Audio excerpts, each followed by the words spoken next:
Ер нь бол өсөж байгаа шүү дээ. Цагаан сар гэлтгүү. Одоо цагаан сар төхөр бүр нөгөө өргөн хэрэглэж байгаа баярт зориулж байгаа хүнсний бүтээгдэхүүн биелэг бол бүгдээрээ л нэмэгдэж байгаа. Шатхууны үн нэмснээс хойш нэмсэн бараа бүтээгдэхүүн гуугаагүй юм шүү дээ. Буцаад бензиний үн буцаад бууж байгаа боловч бараа бүтээгдэхүүн буцаад дагаж буудахгүй юм шүү дээ. Тэгэхээр урдын хിവэрэл нэг өссөн бол өссөндөө л байгаад байдаг. Өөрөвтөө хийсэн ажил харагдахгүй л шүү дээ. Сандлын л төвцөл яваад байгаа шүү дээ. Одоо тэгээд баяр боллоо, цагаансрууллаа яах юм байгаа мэдэхгүй. Ахмадад одоо тэтгэврийнхаа зээл юун дээр банкнд очиолоо эхнээс ухаалж байгаа бол хэцүү байдалтай байх шүү дээ. Тийм ээ. Хийж байгаа юм байхгүй. Одоо юу гэсэн үг вэ? Энэ улсын их хурлд нэр дэвшиж байгаа гэсэн хүмүүс чинь дандаа өчнөө зарлага гаргаж, зарлагаа нь өгөх гэж цаана одоо янз янзын усууд хамаарагдсан шиг байгаа юм. Тэгээ идэж уугаад гүйцэж штэ. Одоо би тэтгэврийн хөгшин тэтгэвэр авч чадахгүй л байна шүү дээ. Бүгдээрээ л сайн гэж гарч ирчихэд яг асрам дээрээ хийх юм байхгүй.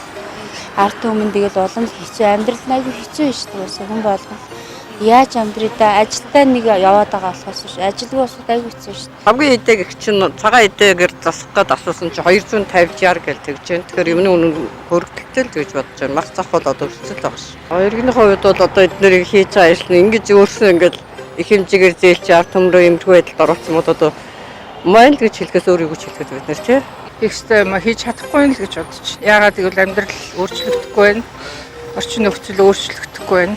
Тэгэхээр тэд нар юм хийж чадахгүй байна л гэж дүгнэдэг.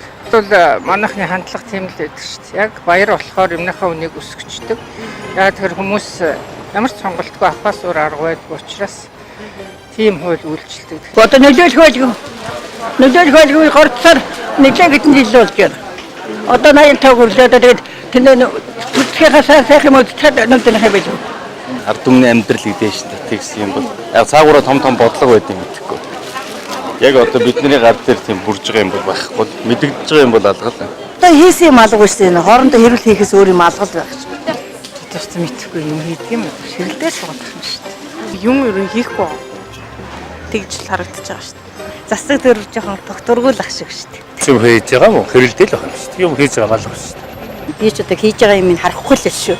Тэгээ яг одоо өмсөдөө нэмэгдэж байгаа одоо юуг нь бол одоо вэрэ мэдрээгүй байна. Тэгээд нэмэгдэх байхаа л гэж одоо харж байна. Мах ер нь их өссөн. Тий. Мах л ер нь их өсөж байна да. Чин тэгээд төрийн бос байгууллагад ажилладаг ер нь мөнчгөрөөрөө л явж гин гэж бодож байгаа шүү. Одоо нэг юм хийхгүй л ах шиг биш тий. Одоо дээгүүрээ нөгөө нэг уучраа олохгүй болохоор чи ингээл уус орны юм чи хүртэл хэцүү л болоод байгаа юм шүү дээ.